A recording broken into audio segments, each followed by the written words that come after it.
성경에 나오는 우리 본문들 중에서 어렸을 때부터 너무나도 많이 들은 그런 본문 중에 하나입니다. 소년 다윗이 거인이었던 골리앗 장수를 물리치는 성경 이야기입니다. 너무나도 멋지고 그런 승리의 소식, 승리의 이야기가 오늘 본문의 내용입니다.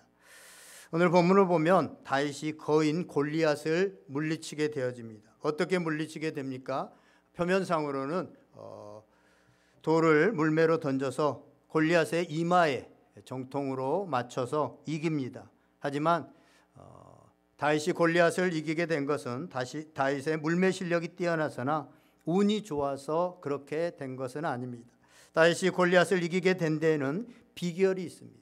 저는 오늘 본문을 중심으로 해서 은혜의 영성의 힘이라는 제목으로 함께 그 은혜를 나누고자 합니다.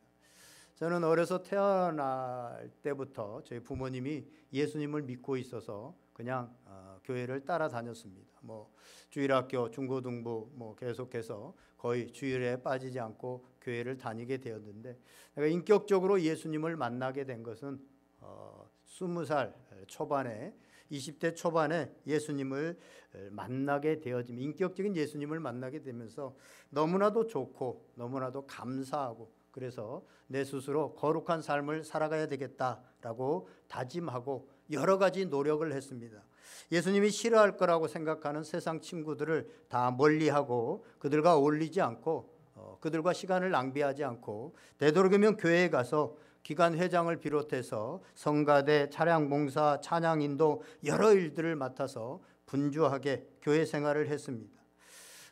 배를 타면서도 누가 하라고 하지 않았지만 선박 선교사라고 하는 사명을 스스로 붙들고, 월급 주는 건 아니지만 그 배 안에서 주일마다 예배를 인도하고 또 배 안에 있는 사람들에게 전도를 하고 그들에게 바르게, 죄악에 빠지지 않고 바르게 살아가도록 그렇게 전도를 했습니다. 그렇게 열심히 내 힘으로 전도를 하고 살아가다가 헌신하다가 어느 순간 되면 지치고 헌신이 줄어들게 되어졌습니다. 그렇게 되면 내가 이렇게 하면 안 되는데, 이렇게 살면 안 되는데 라는 생각에 죄책감이 나를 짓누르기도 했습니다.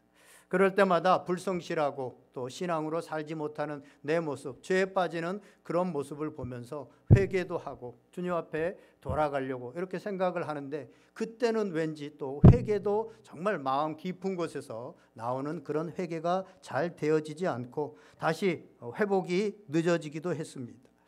그러다가 또 어떤 새로운 동기가 되어지고 어떤 기회가 되어지고 어떤 배로 다시 옮긴다든가 다른 배를 탄다든가 아니면 어떤 기회가 되어지면 다시 열정이 일어나서 열심을 냅니다. 그러면서 속에서 자, 이제부터 다시 또 열심을 한번 내보는 거야. 내가 주님의 일 위해서 열심히 살아보는 거야 라고 그렇게 열심을 냅니다.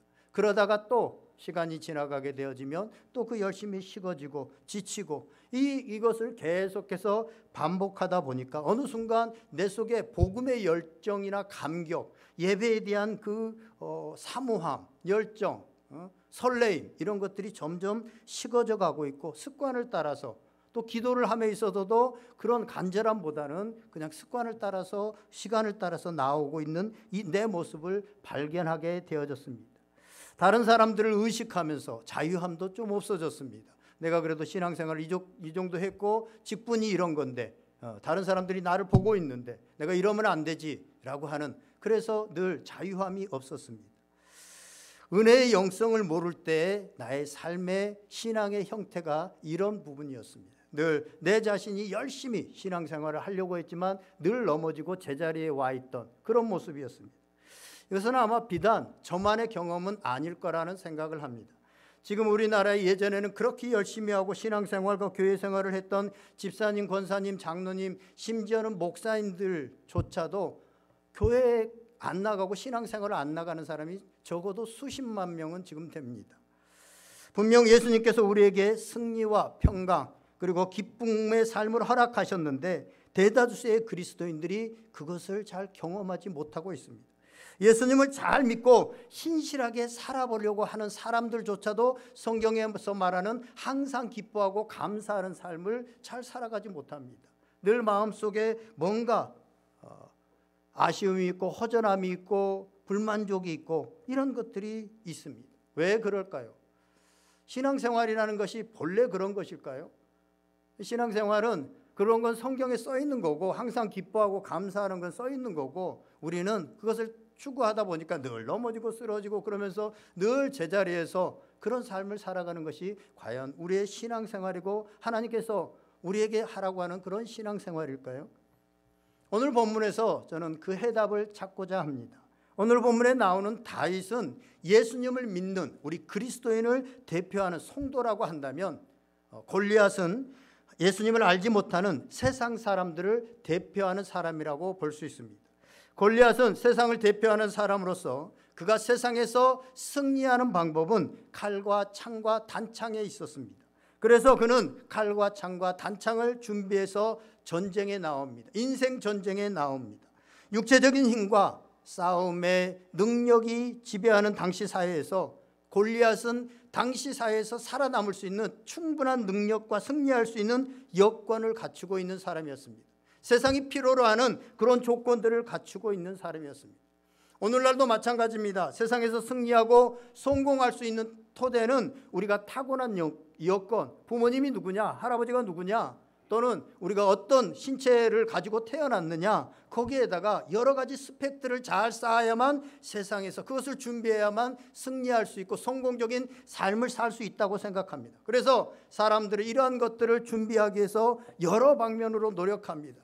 그렇게 실은 공부도 열심히 해야 되고 자격증도 취득해야 되고 자신이 좀 재능이 있다고 하는 것들을 더 갈고 닦아야 됩니다. 이처럼 세상은 내 힘으로 뭔가를 열심히 계획하고 노력해야만, 열심히 해야만 승리하고 성공할 수 있습니다. 하지만 그리스도인인 다윗은 달랐습니다. 그런 당시에 사회가 요구하는 그러한 것이 아닌, 세상적인 방법이 아닌 하나님을 의지하고 하나님의 이름으로 나아갑니다. 오늘 본문 45절을 보세요. 다윗이 블레셋 사람에게 이르되 너는 칼과 창과 단창으로 내게 나아오거니와 나는 만군의 여호와 이름 곧 내가 모욕하는 이스라엘 군대의 하나님의 이름으로 내게 나아가노라. 아멘. 또 47절은 이렇게 말씀합니다. 우리 47절 말씀 같이 한번 읽어보겠습니다. 47절 시작. 또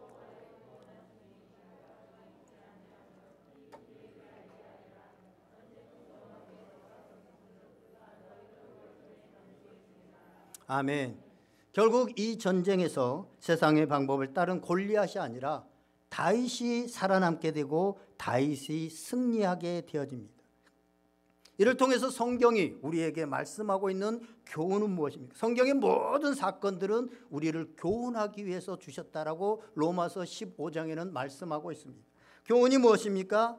그리스도인은 세상의 방법이 아닌 하나님으로 살아가는 사람들이고 하나님은 이러한 사람에게 다윗처럼 승리를 주신다는 것입니다. 아니, 정확하게 말씀드리면 이러한 사람들을 통해서 하나님의 영광을, 하나님의 이름을 드러내신다고 하는 사실입니다.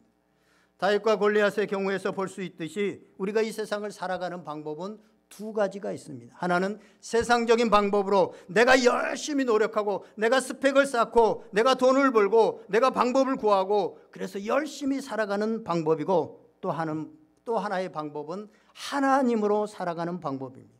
우리 그리스도인들은 당연히 다윗처럼 하나님으로 살아가야 됩니다라고 입술로 고백하고 그렇게 생각합니다. 그러나 삶은 세상 사람들과 똑같습니다.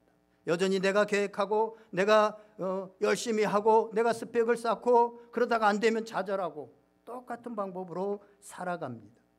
그런데 이것이 신앙생활에서도 그렇게 생활한다고 하는 사실입니다. 신앙생활마저도 세상적인 방법을 합니다.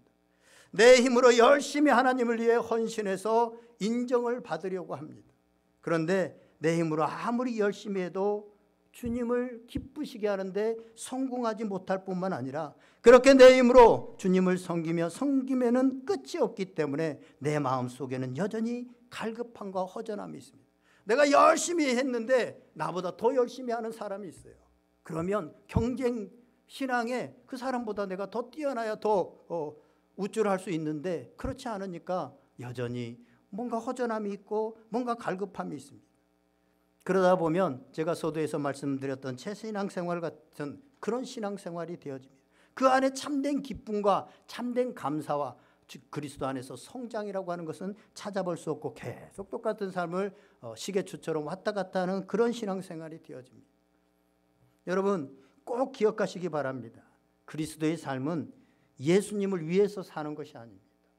예수님을 위해서 살면 실패합니다.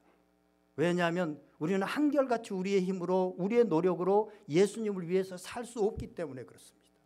그럼 중간에 실패하고 중간에 넘어지고 그러면 또 좌절하고 또 실망하고 기뻐할 수 없고 그런 생활이 되어집니다.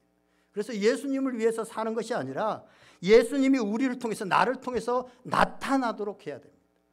우리가 예수님을 위해서 살게 되면 결국은 실패할 수밖에 없습니다. 승리를 하게 되더라도 그것은 내가 잘해서 내가 열심히 해서 내가 계획을 잘해서 한 것이기 때문에 결국 영광은 내가 받게 되어집니다. 그리고 누가 알아주지 않으면 내가 이렇게 열심히 했는데 내가 이렇게 열심히 기도하고 신앙생활하고 교회를 세웠는데 누가 알아주지 않으면 섭섭합니다. 그래서 오히려 열심히 하고 시험에 드는 경우도 많이 있습니다. 그래서 자기 영광이 드러나야 됩니다. 못 받으면 화가 나죠. 그런데 오늘 본문에 보면 오늘 46절에 보면 다윗이 하나님을 위해 사는 것이 아니라 하나님이 다윗을 통해서 전쟁을 이기게 하심으로 인해서 결국 이스라엘은 하나님이 계시다는 것, 그것을 블레셋으로 또 세상 사람들로 알게 하고 하나님이 영광을 받게 되어집니다. 우리는 매주 교회를 나오면서 만족해하지 못하고 뭔가 목말라 하는 것들이 있습니다. 그러고는 그 이유는 내가 하나님께 열심히 하지 못해서 내가 하나님이 원하는 삶을 살지 않았기 때문에 그렇다고 해서 더 열심을 내서 하나님을 위해서 뭔가를 하려고 합니다. 하지만 노력했는데 보상이 주어지지 않는다. 내가 이렇게 열심히 기도하고 열심히 봉사했는데 오히려 안 좋은 일이 생긴다. 그러면 결국은 좌절하게 되어지고 그 결과 마음에 쓴뿌리들이 생겨납니다. 심지어 하나님을 원망하고 하나님 앞에 삐집니다. 그런데 정말 하나님으로 살았던 예수님으로 살았던 이런 사람들은 그렇지 않습니다. 바울은 자신의 몸에 육체의 가시가 있었습니다. 그것은 굉장히 사람들과의 만남 또는 자기가 살아가는데 굉장히 가시처럼 불편한 것이었습니다. 뭔지는 정확하게 말하고 있지는 않지만 그런데 그걸 위해서 간절히 기도했습니다. 3번 기도했다는 것은 그냥 3번 기도하고 말았다는 것이 아니고 응답이 올 때까지 3번 기도했는데 응답이 온 겁니다. 간절히 기도했습니다. 안 고쳐졌습니다. 고쳐지지 않았습니다. 그래서 바울이 좌절했습니까? 하나님께 삐졌습니까? 하나님께 실망했습니까? 그렇지 않습니다. 바울은 여전히 동일하게 감옥에 갇혔어도 여전히 기쁨으로 찬양하면서 신앙생활을 합니다. 누가복음 15장에 보면 우리가 잘 아는 탕자의 얘기가 나옵니다. 첫째 아들과 둘째 아들의 얘기가 나오죠. 둘째 아들이 자기가 받을 재산, 아버지로부터 물려받을 유산을 미리 받아가지고 먼 외국에 가가지고 허람방탕하게 그것을 다 써버립니다. 그러고는 비참한 삶의 모습이 됩니다. 돼지우리에서 밥을 먹어야 되는 이런 비참한 삶의 모습이 됩니다. 둘째 아들은 아버지께로부터 멀리 떠났기 때문에 비참한 삶을 살게 됩니다. 마찬가지로 우리가 하나님으로부터 멀어지면 우리의 처지도 비참해집니다. 이것은 틀림없는 사실입니다. 지금 세상이 점점 범죄함으로 가고 있고 참 심각한 거는 우리나라에 지금 마약이 곳곳에 지금 많이 학교 안에서도 학교 화장실에서도 이제 공공연히 행해지는 이런 일까지 지금 일어나고 있습니다. 사람들이 쾌락을 계속 추구하다가 거기까지 간 겁니다. 왜 마약이 잘 안 끊어집니까? 거기에 가면 쾌락이 이 땅에서 그냥 우리가 보통 삶을 통해서 누리지 못하는 그런 쾌락을 맛보고 나니까 더 이상 어떤 기쁨을 다른 것에서 찾지 못합니다. 하나님의 자녀임에도 불구하고 그분과 단절되게 살아가면 인생은 비참해질 수밖에 없습니다. 또 한편 집 안에 있으면서 돌아온 둘째 아들을 위해서 잔치를 베풀어주는 아버지를 불만스럽게 바라보면서 그것을 불만을 품은 큰 아들이 있습니다. 이 큰 아들은 오늘날 교회 안에서 충성스럽게 주님을 섬기고 있지만 그 내면에는 늘 불편함이 있고 내면에는 기쁨이 없고 감사함이 없이 살아가는 우리 그리스도인들을 말한다고 볼 수 있습니다.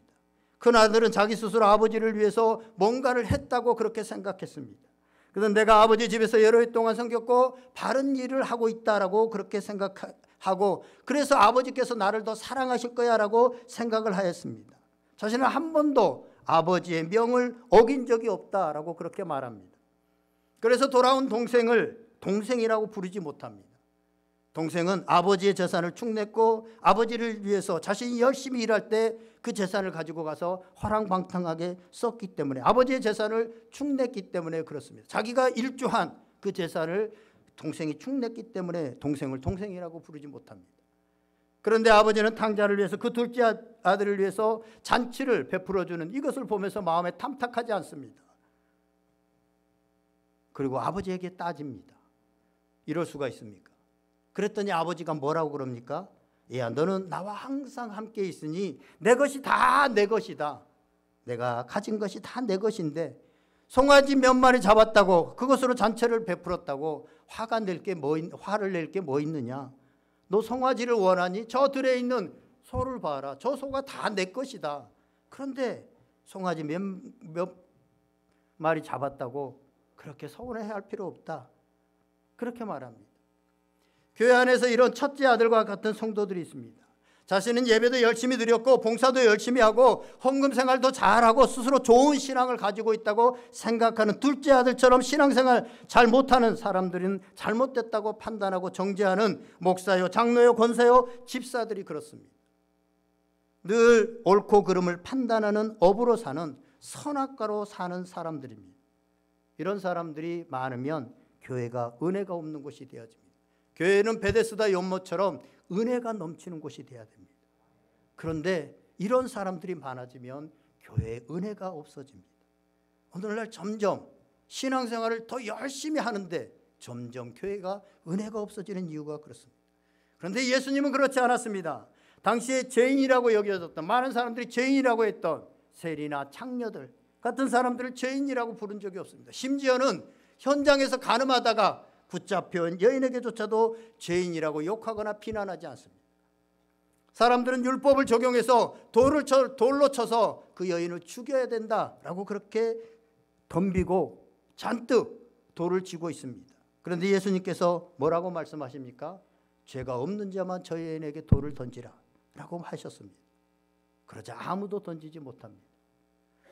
돌에 맞아 죽어도 마땅한 간음을 저지른 여인을 향해서 예수님은 율법으로 살리지 않고 은혜로 살렸습니다.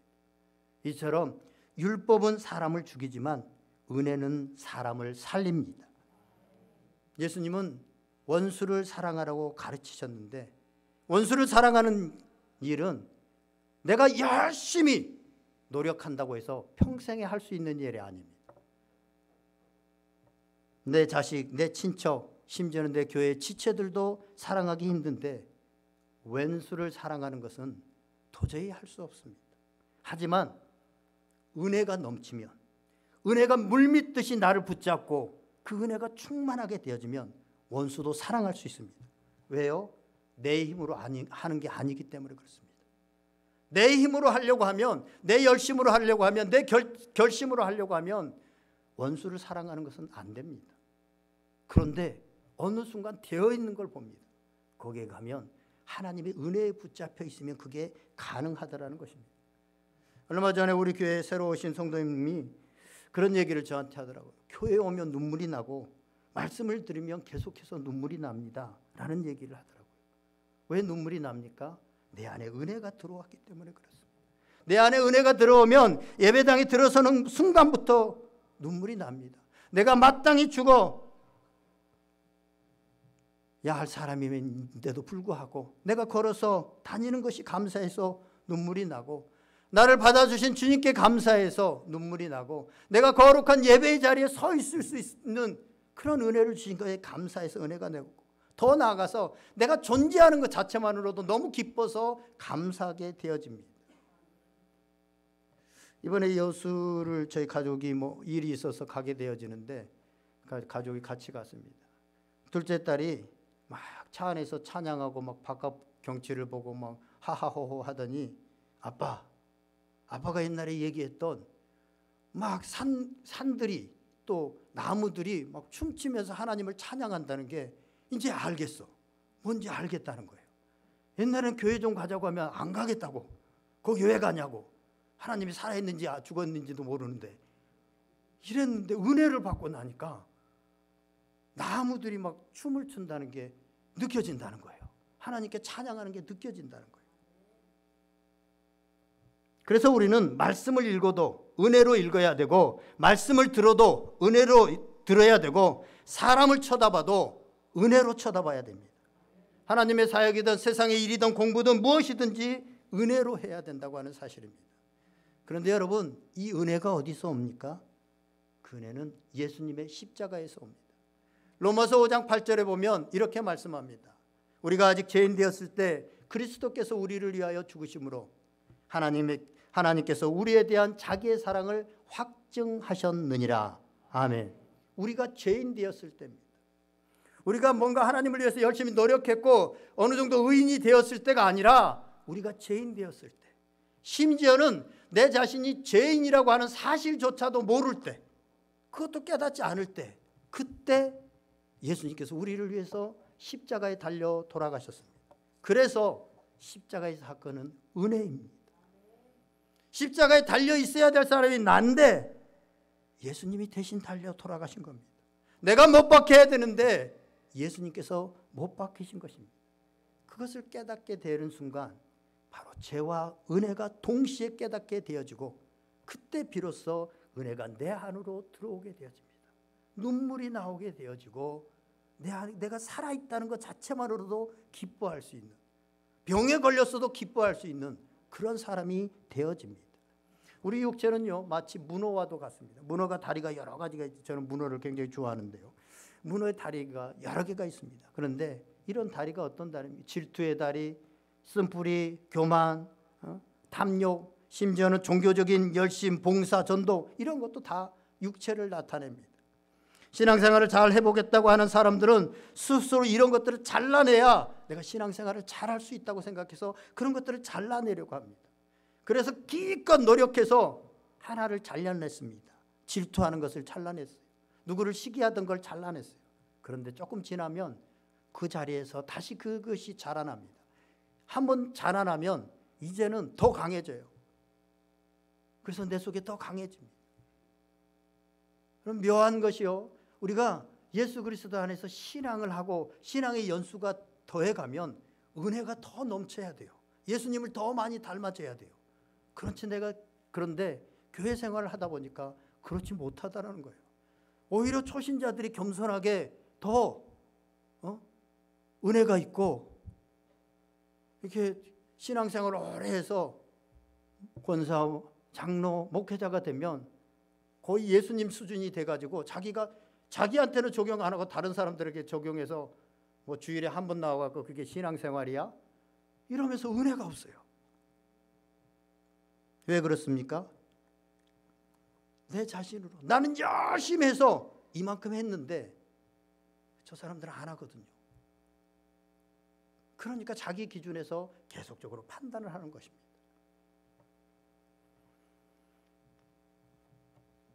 우리는 신앙생활을 잘해보겠다고 이런 것들을 잘라내려고 했습니다. 그러나 이런 것들이 잘라나간 자리에서 다시 또 일어나고 다시 일어납니다. 하지만 하나님은 우리에게 육체를 이길 수 있는 그분의 능력을 주셨습니다. 그것이 바로 예수 그리스도의 십자가입니다. 주님은 우리가 승리할 수 있도록 창과 칼을 주신 것이 아니라, 그것을 잘 다듬고 열심히 하라는 것이 아니라 예수님의 십자가, 즉 십자가 자기 자신을 주셨습니다. 그러면서 세상을 이기는 것은 창과 칼이 아니다. 너희의 열심이 아니다. 너희 속에 있는 하나님 예수 그리스도로 이기는 것이다 라는 것을 오늘 다윗을 통해서 말씀해 주십니다. 바울은 태생이 좋았습니다. 당시에 사내들인 가문에서 태어났고, 태생이 좋았고, 또 태어나면서부터 로마의 시민권을 가졌습니다. 미국의 시민권을 갖는 것과 같습니다. 국적을 갖는 것과 같습니다. 거기다가 종교적인 열심이 탁월했습니다. 유대사회가 종교사회 아닙니까? 그래서 종교적인 열심을 가지고 승리하는 삶을 살아가려고 그렇게 하다가 결국 내 열심이 아니라 내가 죽고 내 안에 들어온 예수님으로 사는 것이 올바른 신앙이요 승리하는 삶이다 라는 것을 깨닫게 되어집니다. 그래서 갈라디아서 2장 20절에 그렇게 고백합니다.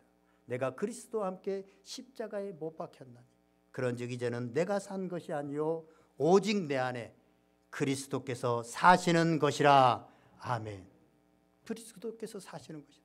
그리고 바울은 나는 날마다 중도라라고 고백합니다.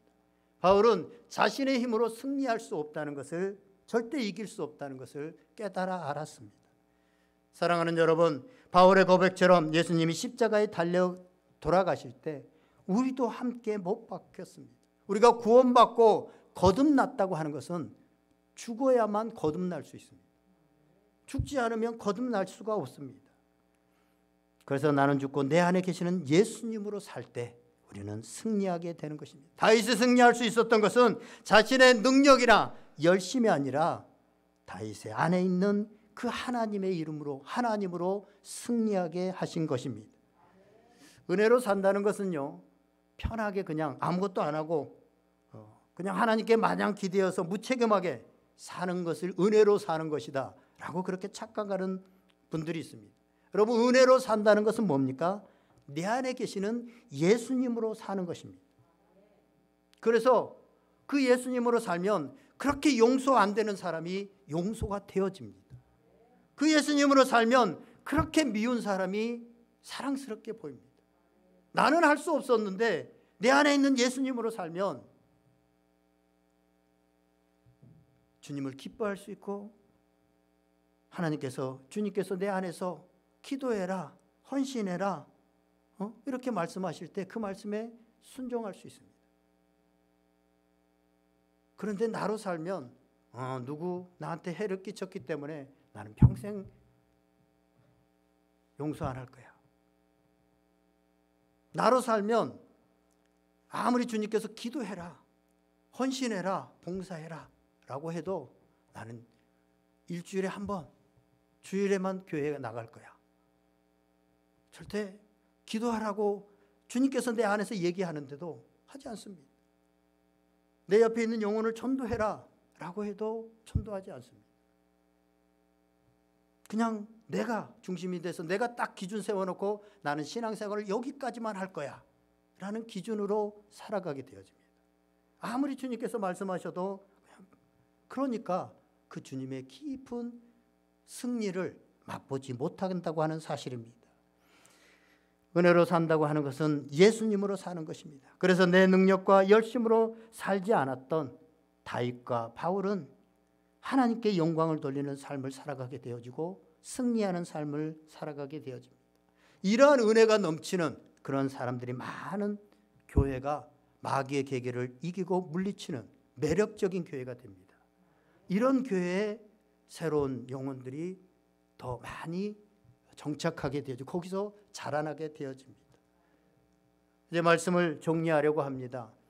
누가복음 4장 18절에서 19절을 보면 예수님께서 공생의 사역을 시작하시면서 이렇게 말씀합니다. 이사야 61장의 말씀을 인용해서 주의 성령이 내게 임하셨으니 이는 가난한 자에게 복음을 전하게 하시려고 내게 기름을 부으시고 나를 보내사 포로된 자에게 자유를, 눈먼 자에게 다시 보게 함을 전파하며 눌린 자를 자유롭게 하고 주의 은혜의 해를 전파하게 하려 하심이라 하였더라. 아멘. 주님께서는 이 은혜의 해를 선포하러 이 땅에 오셨습니다.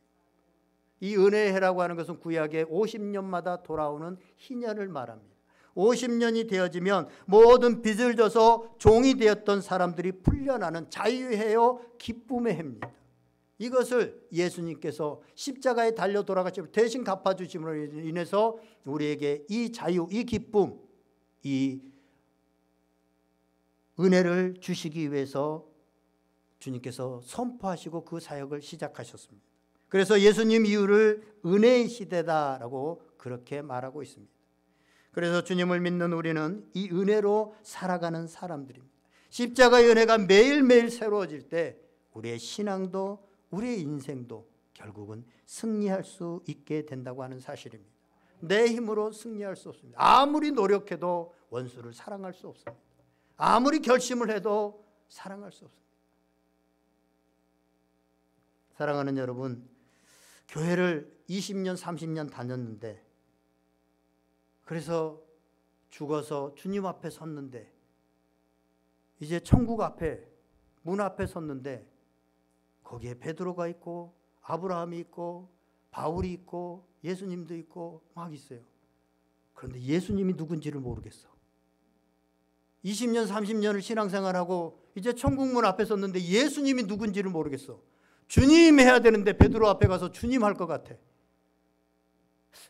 주님이 누구지? 왜냐하면 주님의 음성을 들어본 적도 없고 그냥 교회만 열심히 다녔어. 그러니까 주님이 누군지를 몰라. 요한복음 17장 3절에 보면 영생은 참 하나님과 그가 보내신 자 예수 그리스도를 아는 것이니라. 하나님과 예수 그리스도를 아는 게 영생이. 그런데 몰라. 헷갈려. 그래서 누구지? 누구한테 주님이라고 엎드려야 되지? 붙잡아야 되지? 설교 말씀 다 생각해봐. 성경 읽었던 거 다 생각해봐. 그러니까 어렴풋이 이분이 예수님일 것 같아. 성경에 나온 목사님이 설교한. 그래서 예수님 앞에 주님 하고 엎드렸어. 참 맞으면 다행인데 안 맞으면 큰일이에요. 엎드렸는데 맞았어요. 성경에 나왔었고 설교를 들었으니까 20, 30년 동안. 그러니까 예수님을 알죠. 그래서 예수님 앞에 엎드렸는데 결정적인 건 예수님이 너 누구냐? 너 누구냐? 한 번도 교제한 적도 없고 한 번도 예수님의 말씀을 들어본 적도 없고 그냥 교회만 열심히 다녔어. 내가 원수를 사랑해라 하고 할 때도 무시하고, 요즘 청소년들 말로 개무시하고, 그냥 다 무시했어. 나한테 지금 와서 기도해라 라고 할 때도 그냥 무시했어. 나는 그냥 내가 딱 정해놓은 그 틀 안에서 신앙생활을 하겠습니다. 나는 일주일에 한 번 이상은 안 됩니다. 이렇게 내 중심적으로 신앙생활을 했어. 그러니까 전혀 몰라. 예수님을 몰라. 아니 나는 그래도 좀 들어서 성경이나 이런 걸 들어서 아는데 결정적으로 예수님이 너 누구냐? 라고 말을 해. 이게 제 말이 아니라 성경에 나옵니다. 내가 주의 이름으로 이것도 했고 저것도 있고 이것도 했고 이것도 했습니다. 그런데 예수님이 나는 너를 도무지 알지 못한다. 너 나하고 언제 교제한 적 있냐? 너 언제 내 말 들어본 적 있냐? 나하고 얘기한 적 있냐? 라고 얘기할 수 있습니다. 더 노력하고 더 열심히 하는 것이 승리의 열쇠가 아니라 더욱 중요한 것은 다윗처럼 하나님 한 분만으로 살려고 하는 그런 믿음입니다. 내 힘으로 살지 않고 나를 부인하고 내 속에 있는 예수님으로 사는 것입니다. 그럴 때 우리는 승리하게 되어지고 끝까지 믿음의 승리자가 되어지고 믿음의 열매가 맺혀지기 시작합니다. 내 삶을 통해서 주님의 영광을 받으시기 시작합니다. 그래야만 그것이 신앙이 되는 겁니다. 내가 열심히 해서 내가 그 열매를 따먹는 것은 세상의 방법입니다. 내 속에 있는 예수님으로 살아갈 때 우리는 진정한 승리자가 되어진다고 하는, 다윗이 자신의 열심으로 도저히 골리앗을 이길 수 없습니다. 그 안에 있는 하나님으로 살았을 때, 그 믿음으로 나아갔을 때 승리했다고 하는 사실들을 기억하시고 이 좋은 계절에 하나님과 더 깊은 교제를 나누시고 하나님의 음성을 들을 수 있는 그런 복된 성도들, 하나님으로 살아가는 복된 성도들 될 수 있기를 주님의 이름으로 간절히 축원드립니다. 우리 다 같이 한번 기도하겠습니다. 우리 다 같이 이 시간에 기도할 때 시간 하나님의 말씀을 생각하면서 또 주신 말씀, 성령께서 여러분들의 마음을 만지신 그 말씀 붙들고 내가 내 의지로 신앙생활하고 내 의지로 살아갈 것이 아니라 내 안에 가장 좋은 것을 아시고 나를 만드신 그 하나님으로 살아가게 하여 주시옵소서. 내가 나된 것은 다 주님의 은혜입니다. 고백하면서 이 시간에 다 같이 하나님 앞에 기도하겠습니다. 다 같이 나아갑니다.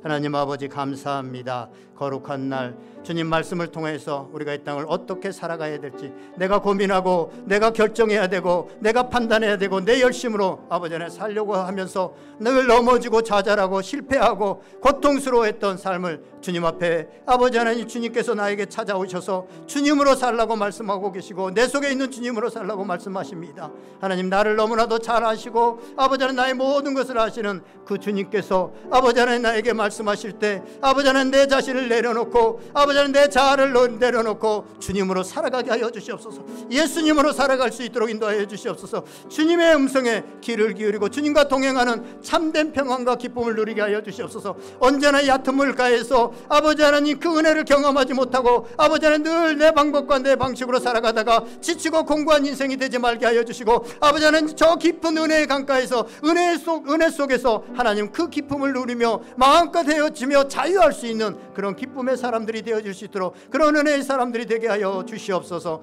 주님께서 이러한 은혜를 우리 모든 성도들에게 내려주시길 원합니다. 하나님 인도하여 주시옵소서.